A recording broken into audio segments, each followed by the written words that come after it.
just had to call in.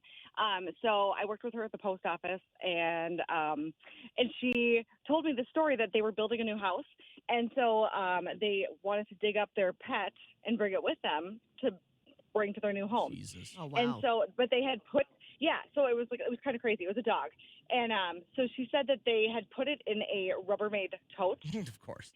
And so to bury it. And this was like 15 years ago. No, this was just 3 years ago, but the dog was buried for 15 years.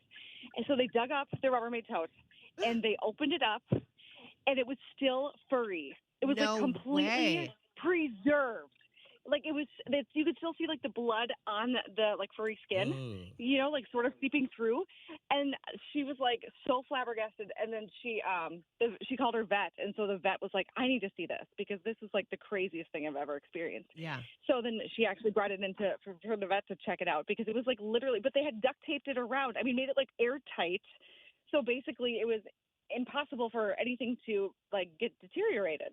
So it was completely intact. I was like, that is the worst idea. I would never bury a pet in a Rubbermaid. What was the smell like? Did she describe that it was terrible or?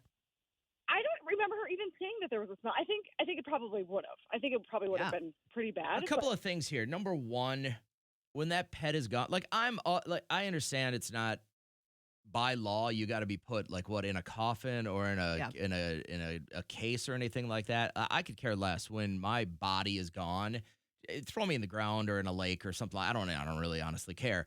But they love this dog so much that number one, they Rubbermaided it, they duct taped it up, and then number two, they wanted to transpose a dead dog's carcass from one property to another. I'm getting all this right?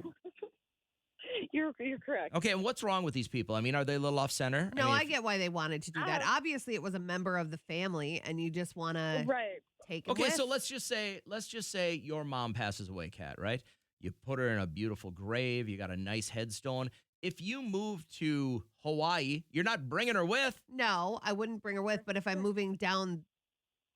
No, I wouldn't bring her with. It's a human. There are different rules for humans. No, it's the same thing. It's not. I hear my father-in-law, they have a horse farm, and back in the day, if a horse died, he'd just dig with his machinery a huge hole, and he would nudge it in. And if they moved to another farm, they weren't bringing that dead horse with them. No, but I'm saying there are different rules for pets, and it's an easy process. Lindsay, you need a different friend group. You have to eliminate this friend from your life right now because this is honestly ludicrous. It is so crazy. I'm glad you shared with us. It is ludicrous. Completely. I just was like, this is crazy. And I know it wasn't really, it's not my pet, but I was like, this is the wildest story I've ever heard. No, it qualifies. So I got to call it. Oh, but on a completely unrelated note, I just got an email that we're going to get an endorsement for Rubbermaid because it's such a good quality product. So great job. You're saying it's praises for sure. Thanks, Lindsay. I hope you have a great day today. I appreciate you sharing with us. Hi, Allie. Beat that. Well, I don't know if I can, but I'm definitely packing heat. All right. Ooh, okay. What you got on? You got a Glock? No, I have a Kimber 1911 Sapphire Edition. She's very sexy. How many inches is that?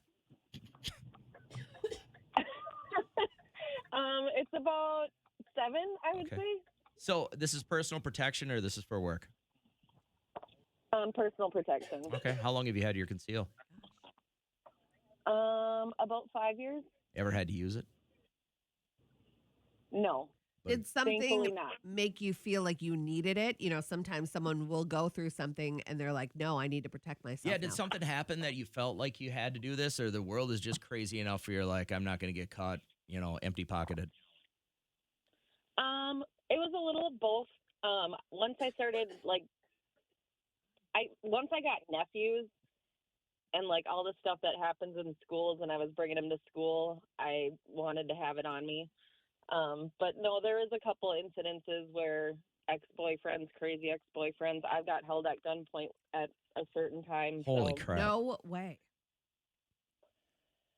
Do you put yourself back into that scenario? And if you had that on your hip when you got held at gunpoint, would have you used it?